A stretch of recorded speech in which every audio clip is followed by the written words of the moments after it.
¿Cómo están, amados? Dios les bendice. Soy el pastor Miguel Orellana. Quisiera compartir con ustedes una pequeña reflexión respecto a algo que me está inquietando.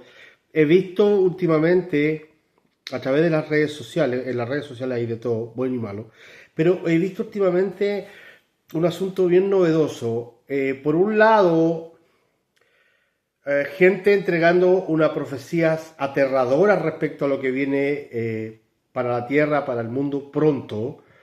Estos días he escuchado a una muchacha llorando que decía que 2025 va a ser terrible, que van a haber guerras, hambrunas, muerte y una cantidad de cosas terribles que la iglesia debiera prepararse. Y al mismo tiempo, en otra plataforma de las redes sociales hay un ministro de Dios diciendo que el 2025 es tu año, que es el año de tu cosecha, que habrán cielos abiertos, que esa casa que estabas esperando por tanto tiempo Dios te la va a dar, que el ministerio que Dios te ha llamado va a prosperar y que va a pastorear a mucha gente y va a ser millonario.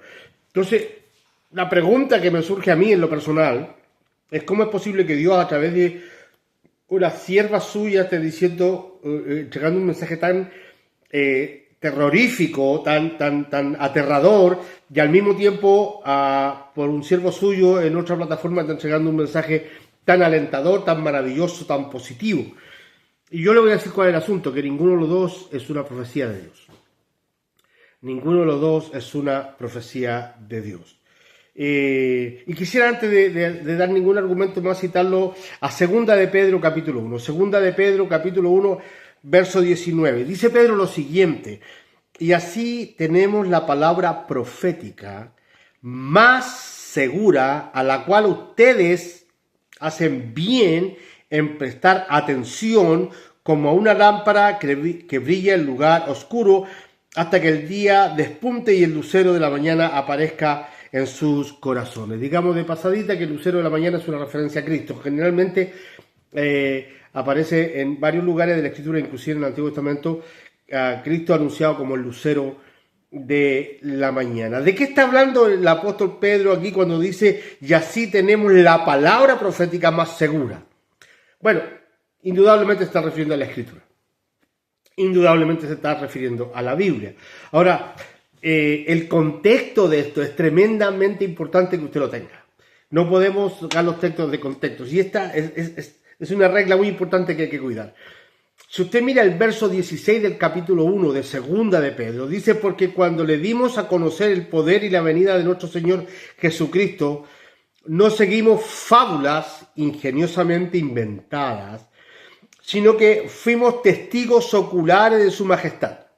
Pues, cuando Él recibió honor y gloria de Dios Padre, la majestuosa gloria le hizo esta declaración: este es mi Hijo amado en quien me he complacido. Nosotros mismos escuchamos esta declaración hecha desde el cielo cuando estábamos con Él en el monte Santo. ¿A qué se está refiriendo? Bueno, durante su ministerio, Cristo en una oportunidad fue transfigurado. Todos conocemos el pasaje de la transfiguración. Cristo tiene que alejarse a un monte pequeño, y se lleva a Pedro, a Jacobo y a Juan con él. Juan era un muchachito, y los lleva hasta ese monte, y en ese lugar es transfigurado. No puedo explicar con palabras humanas qué exactamente ocurrió ahí, pero destellaba luz, brillaba, se volvió transparente, no sé exactamente qué pasó. Lo que sí dice el texto, que aparecieron en ese lugar Moisés representando la ley de Israel, a la ley de Dios, y Elías representando a los profetas del Antiguo Testamento. Y cuando estaban Moisés, que representa la ley, y Elías, que representa a los profetas, frente a Cristo, se escucha la voz del Padre que dice: este es mi Hijo amado, ni Moisés ni Elías, este que está siendo transfigurado, en este que se está posando toda mi gloria en este momento, este es mi Hijo amado, a Él oíd, en Él tengo complacencia, en Él me complazco. Entonces Jesús fue puesto sobre la ley, Jesús fue puesto sobre los profetas, Jesús fue puesto sobre Moisés, Jesús fue puesto sobre Elías. Y esta experiencia la vivió Pedro. Pedro estuvo ahí. Y lo que está diciéndonos Pedro ahora, que es tremendamente importante, es que él podría haber basado el Evangelio y la enseñanza a sus propios discípulos en esa experiencia y haberle hablado de eso. Pedro dice, la experiencia que vivimos fue tremenda, maravillosa, gloriosa, fue real, no es una fábula. Sin embargo, lo que a ustedes les conviene como iglesia no es estar parado en lo que yo viví como experiencia personal, sino ustedes deben pararse sobre la profecía escrita sobre este libro. Sobre este libro. Y así tenemos la palabra profética más segura. Es decir, mi experiencia personal no es segura. Todos los cristianos que llevamos años en el Evangelio, seguro que tenemos muchas experiencias con Cristo maravillosas, espectaculares, gloriosas. Si yo pudiera contar las mías, me faltarían semanas para contar las cosas que yo he visto o las cosas que yo he vivido en el Señor. Soy cristiano desde los 7 años de edad.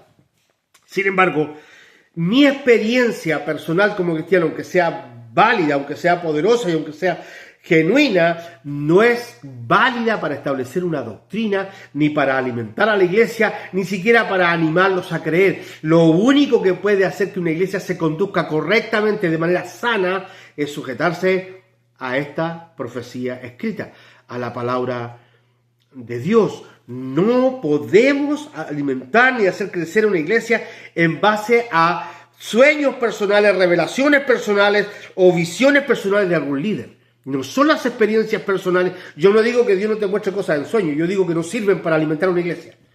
Cuando un hombre y una mujer de Dios se paran al frente de la congregación a decirle a la gente, Dios me mostró, Dios me dijo, Dios me hizo sentir, nos está llevando por un camino totalmente peligroso.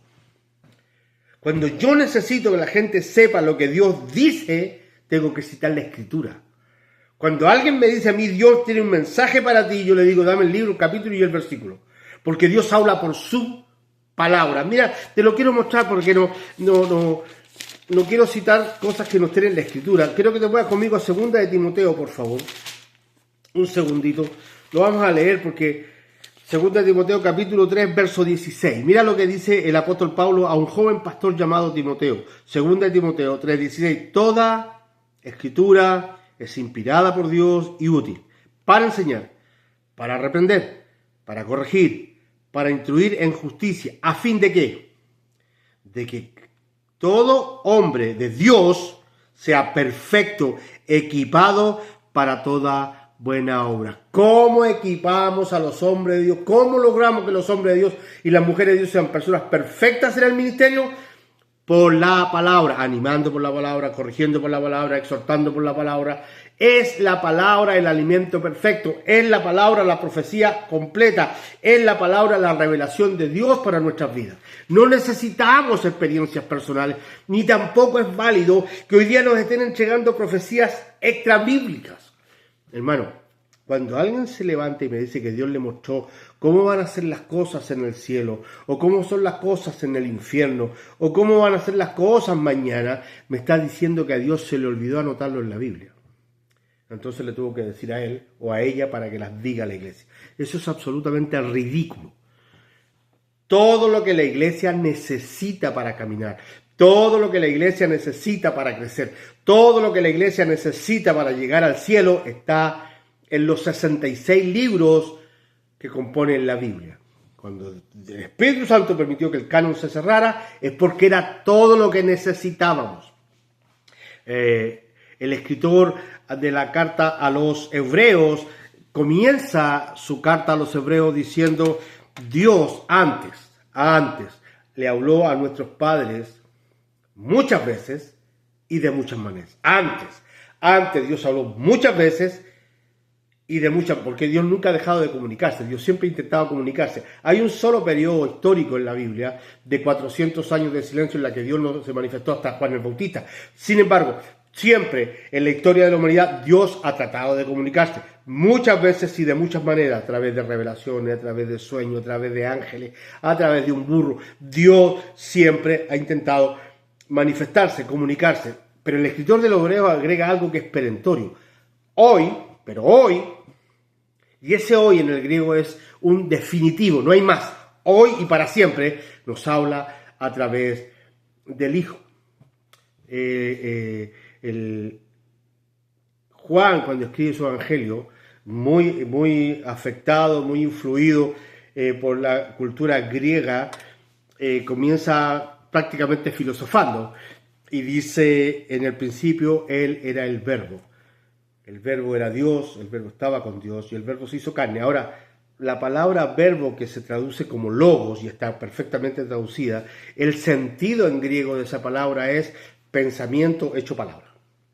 En el principio Él era el pensamiento hecho palabra, el pensamiento de Dios hecho palabra. Y este pensamiento era Dios y este pensamiento estuvo con nosotros. Cristo es la palabra de Dios. Cristo es la revelación de Dios. Ya Cristo lo encontramos en las Escrituras. Si alguien quiere saber de Cristo, tiene que venir a la Biblia. Si alguien se encuentra con Cristo, va a terminar viniendo a la Escritura. Es la palabra de Dios la que es el único manual de conducta para un cristiano. La forma de conocer al Señor está en la palabra, no en sueños personales, no en visiones personales, no en experiencias personales. Mucho menos un hombre y una mujer de Dios deben ser guiados por profecías humanas. Porque las profecías cesaron cuando se cerró el canon. Se acabó. Ya Dios tiene lo que tiene que decirnos hasta aquí. No hay más. Pedro dice, yo viví una experiencia maravillosa en el monte de la transfiguración. Gloriosa, o sea, lo que yo viví ahí es tremendo, pero eso a ustedes no les sirve. Lo que a ustedes les sirve es sujetarse a la profecía escrita de la palabra de Dios. Luego explica que los santos hombres de Dios escribieron siendo inspirados. Verso 21, pues ninguna profecía fue dada jamás por un acto de voluntad humana, sino que los hombres inspirados por el Espíritu Santo hablaron de parte de Dios. Entonces, si la Escritura fue inspirada por Dios, si Dios inspiró, que la palabra en el sentido original es empujó, Dios empujó a los escritores sagrados para que escribieran lo que Él quería que escribieran, sin anular su personalidad, sin anular su cultura, sin anular su idiosincrasia. Dios los motivó a escribir lo que Él quería que el mundo supiera en esta palabra. Si esta palabra es inspirada, no necesitamos más. A mí que no me vengan los profetas a decirme que Dios tiene cielos abiertos y que el 2025 es mi año y que debo ensanchar las estacas y que voy a tener, el Señor me va a dar un Hammer o un avión privado. No me vengan con estupideces. Díganme qué dice la Escritura. Cualquier hombre, cualquier mujer que abre el Santo Libro, lo interpreta correctamente y se lo explica a la gente, está entregando una profecía. Esa persona puede terminar perfectamente su sermón diciendo, así ha dicho el Señor, porque lo que estamos entregando es la profecía, la palabra de Dios. A eso se refiere el apóstol Pablo en Corintios cuando habla de ministerio profético, no habla de videntes. En el antiguo pacto, en el Antiguo Testamento, los profetas eran videntes, Dios entregaba visiones, los hombres veían el futuro y anunciaban a Israel cómo iban a estar las cosas en el futuro.